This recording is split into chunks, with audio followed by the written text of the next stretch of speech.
Hey guys, Fred here, VE3FAL, Ontario Northwest Bushcrafter and Outdoors. It is Sunday, July 31st.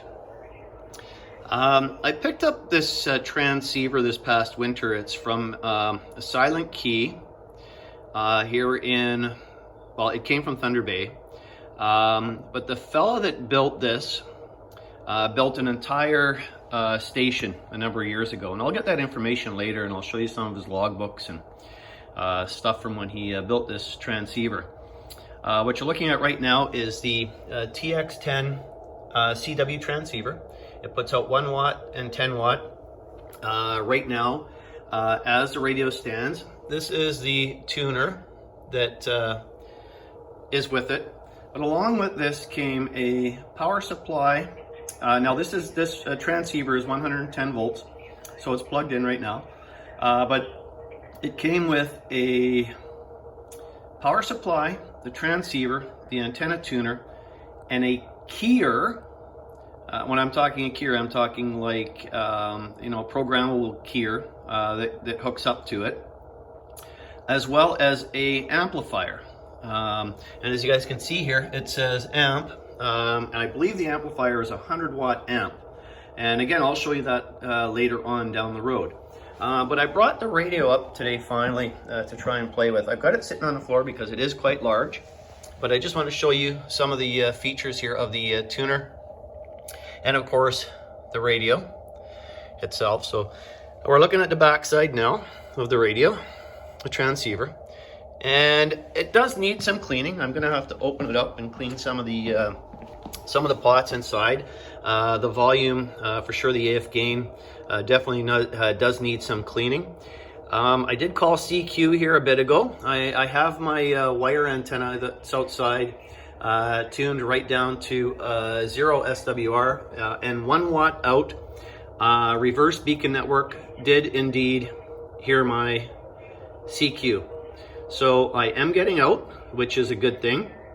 And I need to play around here a little bit more because there's features on here that I have to learn and figure out. An example here is the RIT. When I have the RIT on, I can actually do some fine tuning with this button rather than the large main tuning knob. The 0 beat does work. Again though, there's, like I say, there's certain features here that I do really need to understand and to try and learn. But let's just see here if we can tune someone else in.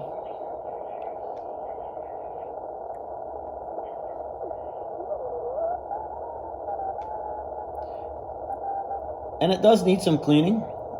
It does drift.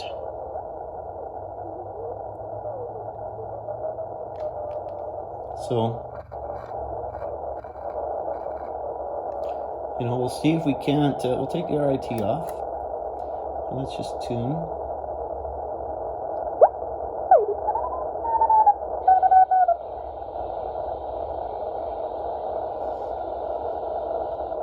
Yeah, like I say, it does need some cleaning. I have some deoxit, and I'll put some deoxit on all the pots in here, try to get some things cleaned up. As you guys can see, it does from 10 to 80 meters.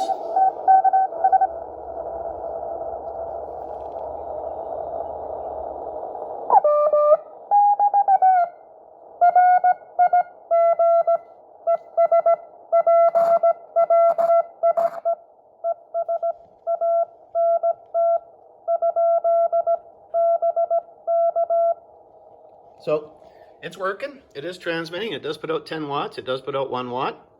And like I say, we'll do a little more in-depth here a little bit later on once I clean up some of the pots and get it actually on a table here where I can operate with it. But again, this is a transceiver. It's a TX10 CW, and I did pick this up through the club, through the local ham radio club. As I said, the fellow that built it was a Silent Key. And his son was selling or gave the radio to the club to sell off to put some money towards the club. So, like I say, I did pick it up, and it does work. There's a little bit of drifting, but you know what? Could be a capacitor in the power supply. Could be a couple capacitors that indeed need some replacing. And like I say, I will actually bring out. Sounds pretty good though.